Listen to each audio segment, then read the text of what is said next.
Uffici rafforzati, aperture straordinarie, un piano di rientro che potrebbe smaltire la mole di passaporti fermi in 6 mesi.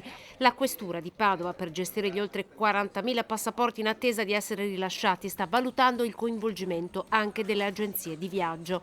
Un tassello che potrebbe rivelarsi fondamentale anche per contenere la corsa al passaporto che si sta verificando negli ultimi mesi. In un certo momento rischiavamo effettivamente di essere travolti da un'esigenza che è quella di un improvviso aumento, raddoppio se non triplicazione delle istanze, cosa chiaramente per cui non eravamo preparati, ma penso che nessun ufficio pubblico può essere preparato a una cosa del genere. Io nei prossimi giorni ci parlerò con i rappresentanti della categoria e darò un vademecum di come fare, come spiegare, ecco, ai clienti, agli utenti la possibilità di avere il passaporto in tempo utile. Eppure, nonostante questa febbre del passaporto sia evidente ad oggi, riferisce la questura, sono almeno 3.000 i passaporti richiesti che non sono mai stati ritirati.